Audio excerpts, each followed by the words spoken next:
Apparently, according to Carlos, Goldberg is the best wrestler ever.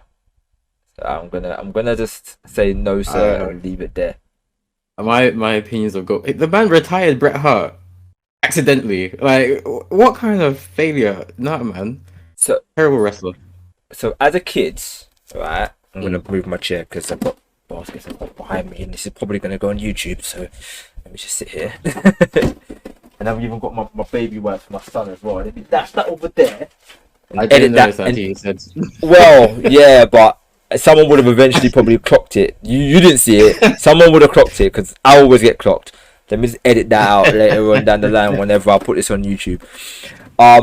Yeah, as a kid, and this is probably where Carlos's thinking is as well, because I don't know when Carlos last watched wrestling, but I'm gonna assume it was when it was a bit younger. As a kid, Goldberg was my favorite wrestler next to Rey Mysterio and Jericho. Now, my opinion of all of those three have gone down, but Rey has not gone down hardly at all. It's gone down a bit, but for me, with Rey, it's more down to like just age. Nothing else really. Like, he's still the same talker that he was before. Not great, but not bad. He's still arguably the best babyface that you'll see. He's still arguably one of the best wrestlers you'll see, and he's still one of the best half-lives that you've seen at bloody 44 or however old he is. And he's always been my favorite half-life. So Rey hasn't really changed for me. Jericho's lost a hell of a step, and now he's losing his talking ability, which is bad. Oh, yeah, let's go. Which is bad. Got some notes for Jericho. Oh, my God, what's going on with him? God help us. And then Goldberg, like you said, when he retired, when he retired Bret Hart, at the time, I wasn't the biggest Bret Hart fan. Not saying he wasn't good, but just I hadn't watched him. So prime example of what I'm talking about. I wasn't really into WWE that much as a young'un because I didn't have it, right? I think it was on Sky Sports or whatever it was on. And I didn't have Sky Sports at first. I had TNT, I think it was. Whatever WCW was on, I had TNT. So I knew about Bret Hart in his latter years, and I knew about Goldberg. Okay. So I didn't know how good Bret Hart was until later on when I started to watch old videos and old tapes and da-da-da-da-da. So I didn't... So Carlos, let me ask you, did you watch... So that's what I'm saying, Carlos, did you watch WCW over WWE? Like, WWE back in the day? Because WWE back in the day was when Bret Hart was at his best. And if you watched that, you'd know how good Bret Hart was. If you saw him in WCW, like, you saw glimpses of how good he could be and how good he was. But at the same time, you're seeing a shell of a man who's kind of in there just to get a paycheck and kind of like just going through the motions. And that's kind of the Bret Hart you got when he faced Goldberg. And obviously Goldberg accidentally injured the man and he couldn't come back. This made things 10 times worse. See, WWF. Yeah, I don't know, man. I think as well, when you look at Bret Hart from a technical perspective, you start to see how good Bret Hart was. If you don't look at it from that perspective, then I can understand why you might think he might be boring or something like that. I get it. Because some people thought the same thing about people like Benoit. So, you know what I mean? So I do get it. Yeah. But I didn't think Goldberg. I didn't think Bret Hart was all that at first. And then with Goldberg, I loved Goldberg when he was in WCW. Because I was watching him as a kid, and he went to WWE. And again, I was older, but I still liked Goldberg because I still was like a young teenager. But in WWE, it wasn't all that. And then I started to really realize how much Goldberg's kind of like pretty one-dimensional. And then as he got older and he got older, he came back, and I was actually happy that he came back because he kind of left WWE on a sour note. But at the same time, I was like, you're here and you're beating guys you shouldn't be beating. Like, when he beat KO, I was mad. When he beat The Fiend, I was fuming. I was like, no, get gone. And then he almost killed Undertaker. Like, yeah, you have to go now. It's time. It's your time. You don't remember Goldberg losing back then? Yeah, because Goldberg didn't really lose in WCW, which is probably why everybody loved him. Goldberg didn't lose because he politicked, like Hogan did. I get it. When you're a kid, you just see the cool moves and the big muscles and stuff. So I get why Goldberg was appealing, and I get why Bret Hart wasn't. But yeah, I've been watching for a while, and now I've had my perspective change on flashy characters and characters that have actual substance.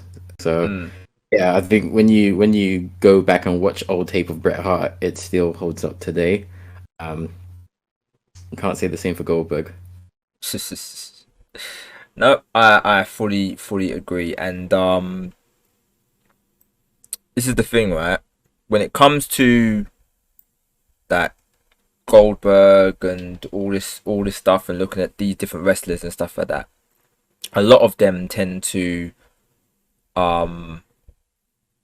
you have to really look at them and really see how one-dimensional some of them are. And if they're gonna give you something when they come back to the company, in their old age, then cool, innit? Like, and I'm not saying Goldberg doesn't give you something, but you have to kind of gear him in the right direction. Do you know what I mean? Like, I felt like that match he did with Bobby, the first one, was a mistake.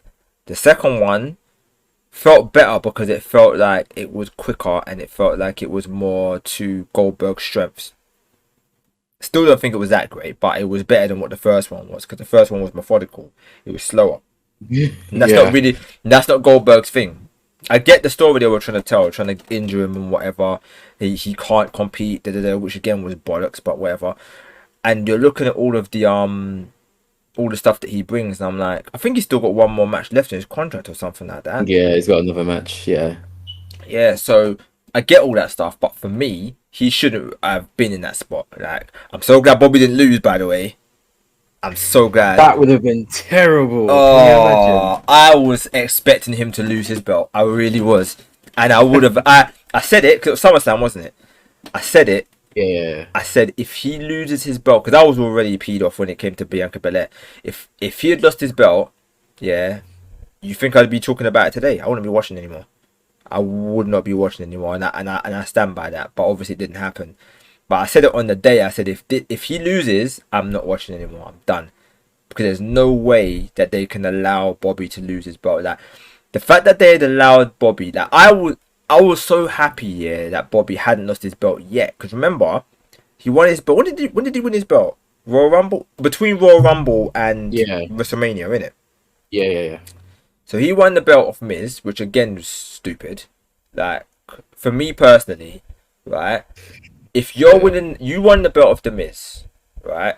I don't know what their thinking was. I don't know whether it was to try and make the Miz look stronger, or try to make Drew McIntyre not look weak. I don't know what they were trying to do, but whatever they tried to do, in my opinion, it failed. Because for me, you've made Drew lose the belt off what is essentially a mid-carder.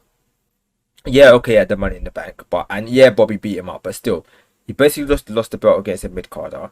He's then come in and he's faced Miz, lost the belt. Then he's gone against McIntyre at WrestleMania, and he's won, which nobody expected was going to happen. Everybody said going into WrestleMania, Drew McIntyre was going to take back his belt. Everybody said it, and it didn't happen. Which I was actually, at the time, I was like, oh, I'm surprised. But after I really thought about it, I'm actually glad they didn't take the belt off Bobby. I'm glad that they actually gave him a title reign, where a lot of people said that Big E was going to have his title for a bit of time. Nobody said that about Bobby. So it's a surprise that Bobby happened to have the much better title reign. That he actually had a good title reign. Destroyed a couple people on the way. So I was fully expecting him to lose his belt. And he beat Drew McIntyre. Now my thing is, if they allowed him to beat Drew McIntyre and retain his belt, why not just let him beat Drew McIntyre and win the belt in the first place? Why Vince is 76 and the head booker and doesn't allow people to say no to his ideas. That's why. Because, as you said, that's a much more concise, clear story. If you don't take the belt off McIntyre to give it to Orton for 2 weeks, he has that really long reign from Mania to Mania, and Lashley takes it off him at Mania. Oh, the Randy Orton. You get that, here we You get that heat, and Lashley has a very strong reign going into SummerSlam or whatever. It could have worked that better. Like Lashley destroys Kofi and Money in the Bank, destroys Woods at Raw, and then Big E basically says with the briefcase, "I'm going to challenge you at SummerSlam," and then pins him clean. And then you have a really strong reign for Big E because he's beaten Bobby Lashley fair and square, and then you could take the title off him at day one. But they didn't do that. They've just made everyone look. And this is why they struggle to sell out 10,000 seat arenas. Why would they make Big E have a long, strong title reign when you have Brock Lesnar in on your roster? Come on, man. It writes itself, innit? It writes itself. He's a free agent. Exactly. And how old is Brock Lesnar now? I feel like he's 42. I'm not going to talk about age too tough because Bobby's, I think, roughly the same age. So I'm not going to talk about age too much because they're both still dominant at their age, and I still rate them both. But I do get that because what's Drew? Drew's about 37 or something like that. Like Drew and Roman, I think, are roughly the same age too, and they're about 5-6 years younger than Brock and Drew. I forgot about the Randy Orton stuff. I actually forgot about that. He won the title and then lost it, didn't he? Yeah, pointless. Vince is gonna Vince just like WWE gonna WWE. It's a madness. Carlos is saying that we don't rate Goldberg. It's not that. I don't know about you. I'm not saying I don't rate Goldberg. Like I said, it's just that he's one-dimensional, which is his thing. But I tell you what it is, right? I tell you what it is. Why we used to love Goldberg in WCW. WCW, when Goldberg came in, WCW was on its last legs. Goldberg was arguably the one good thing at that time that they had going, and then they turned him heel and just screwed him up. And screwed up everything for WCW. So it just made everything crap by that point. And it was like, okay, now we have no reason to tune in. Because, Booker T was still good. Yeah, Scott Steiner was good. Yeah, Goldberg was good when he turned back to being a face. But they'd already ruined him by that point. But he was good before because they capitalized on what made him good. Which was he comes in, he wrecks everything. Just like Roman did when he came back. And then he left. That's what made him good. Then they made him have longer matches. They only did it that once or twice in WCW because they learnt from their mistakes. WWE did it a few times because they're stupid. And then Goldberg, because he was just a dominant force, that was why he was just ruining everybody, and that was why everybody loved him. He came in, wrecked stuff, and left. There you go. If that's how you want to build a dominant monster, and that's how you get over. If your formula's working, why are you changing it? Don't change it. Like, unless he learns how to have a long match, then cool in it, because you're gonna have to get thrown into the big leagues at some point if you want to put him there. But if he's never learned how to have a big match and he's still squashing guys or still having short matches and it's working, just keep doing that. Why do you have to change the formula? He had a notoriously bad match against William Regal. I think it was Steven Regal at the time, because Steven Regal is a workhorse and Goldberg wasn't. So the match was bad. And that was one of the times when WCW did that. But again, if the formula works, stick to the formula. Why you gotta be dumb? Like, that's probably why everybody loved Goldberg way back when. When he comes to WWE, they were giving him longer matches and making him wrestle against guys that didn't want to get squashed at a Triple H. Exactly. Well, Triple H isn't going to get squashed, is he? He's doing those 20, 30-minute matches, and you do those 30-minute matches with Triple H. Exactly. I don't rate Goldberg. So you don't rate him? No, there's nothing to rate. Oh, gosh. Okay, I was about to say what's your reason, but you just said there's nothing to rate. Well, there are people who do Goldberg better than Goldberg. Lashley, for one. Lesnar, another. Like, there are better people out there who can work along. They have range. They can work better matches. Like, I've seen Daniel Bryan versus Brock Lesnar. I've seen AJ Styles versus Brock Lesnar. I've also seen Kurt Angle versus Brock Lesnar. All better matches than anything Goldberg produced. There's no need for him today. Oh, that's the thing. I agree, but the funny thing is you're talking about these guys doing better Brock Lesnar, better Goldberg than Goldberg. These guys can actually wrestle, so it's a little bit different, and they can do long matches if they choose to. Brock That's my point. Hey, I'm just here to give a different opinion. I'm just saying it. It's not needed. I'm just saying that. Pay him out. I still the funny thing is I actually still like Goldberg, but I do think he should pack it in. I think it's done. I think what I will say is, sorry to cut you off. That Goldberg chant is very infectious. That is like when I hear that, I'm like, okay, this is cool. What Goldberg? Yeah, that's cool. But that's it. I don't want to see him in the ring. No, it's not down to the script writer. The script writer are the people that write what they say, not write how the match goes. The people that start again. The people that do the matches are the what are they called again? Producers. The producers, yeah. The producers are the ones that do the matches, not the script writers. And there's gonna be some producers that will give them try and give them a longer workhorse match. Like I guarantee you, the person that did Edge and Randy Orton's first WrestleMania match didn't give them the second match. It would have been a different producer. I guarantee it. I'd be surprised if it was the same one, unless he learned from his mistakes. And you tend to get that. Like for example, usually if you see like a finish spamming match, like for example a Brock Lesnar match where there's loads of finishers, F5s, German suplexes, like hardly any rest holds, run into barricades, similar to Bobby Lashley match. Chances are Paul Heyman's done that match. Mm-hmm. That's the chance. That's the possibility of that. Some of the Roman matches that you saw where it was just big move after big move, people were saying that it's possibly Paul Heyman that did it, because Paul Heyman is known for those kind of matches. So I wouldn't say that's a script. I'd say it's more the producers. But isn't the outcome of the match scripted? Yeah, the outcome of the match is scripted, but the outcome of the match is like the end of the match. We're not talking about what's going on in between. The end of the match could be fantastic, but we could take half an hour to get there, and that's not what some people want, especially not with a Goldberg match.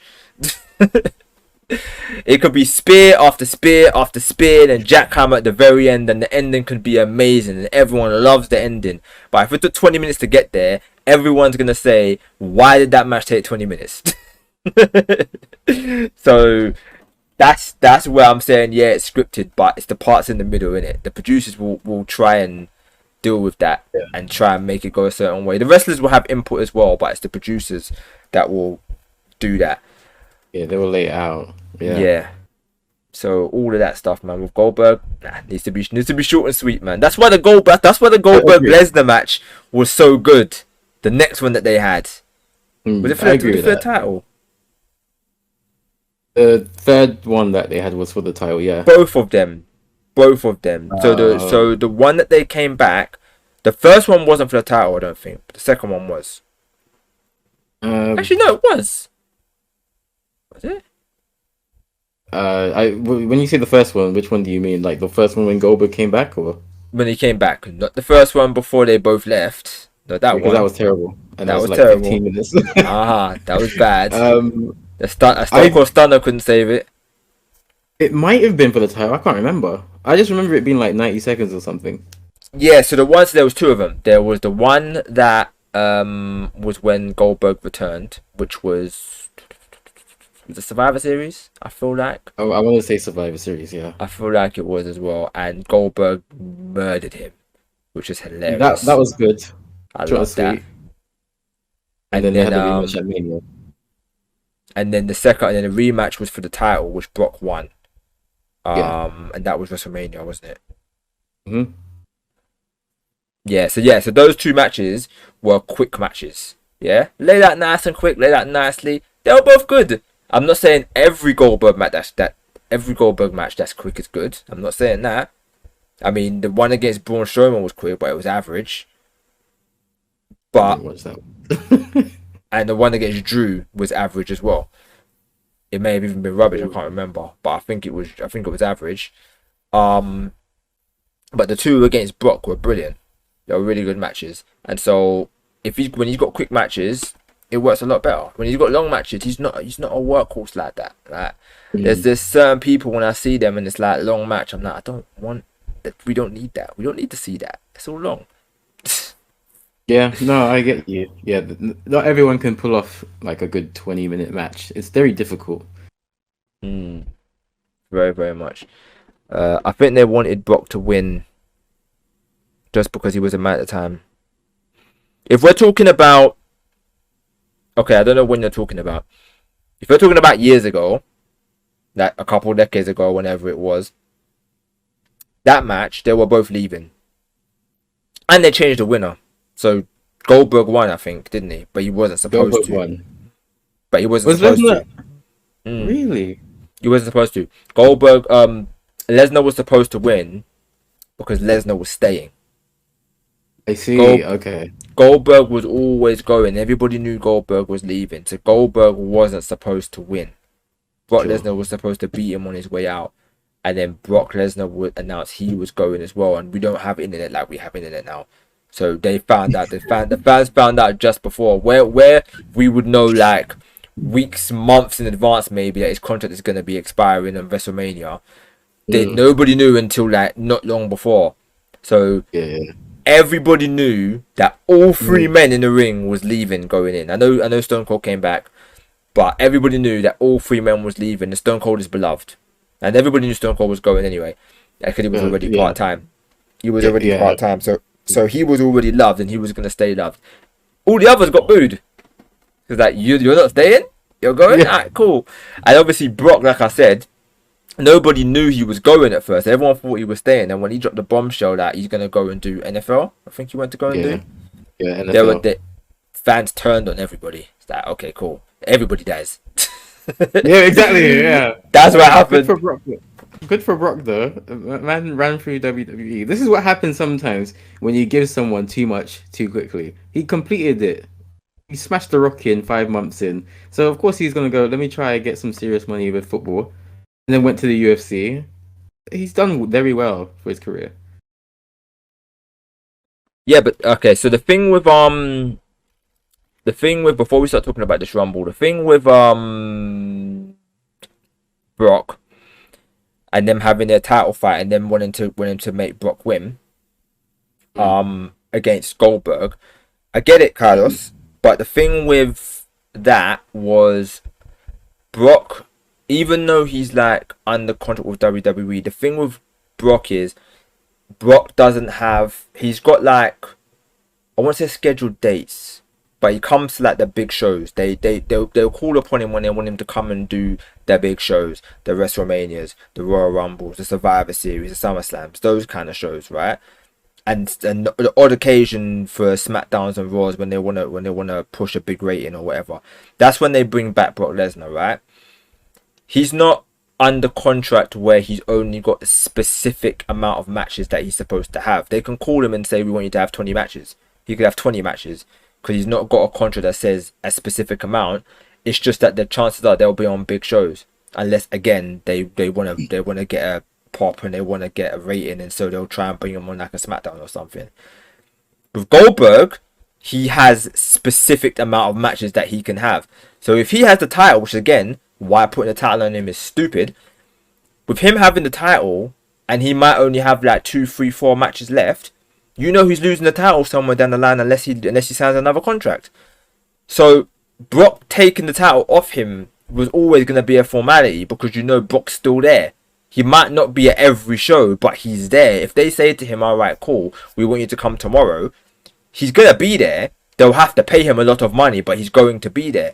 With Goldberg, they'll have to renegotiate his contract to include more matches. So I understand why they took the title off him, because he doesn't have enough matches for him to be fighting. Like I said to Blackamura before, it's like he's still going to have more. He's still got one more match on his contract. So I don't even know who's even going to fight, and I've got a feeling it's going to be someone he shouldn't be fighting and he's going to beat them. I can see it already. Like where he should be fighting somebody like a youngster. It'll be fun if he's fighting Austin Theory and Austin Theory wins. That'd be fun. But like, I don't get it. He can be fighting somebody and then putting them over, and I can see him fighting somebody and not losing. I can see him winning. It will jar the hell out of me. You're 56 or however old you are. You're old. As I say, he's 55, 56. He doesn't need the title. Put him against Roman Reigns. Roman Reigns can beat him, spear him, show him what a real spear feels like, and then call it a day. Goldberg's done well for his career and his limited ability. I think it's time to hang up the boots.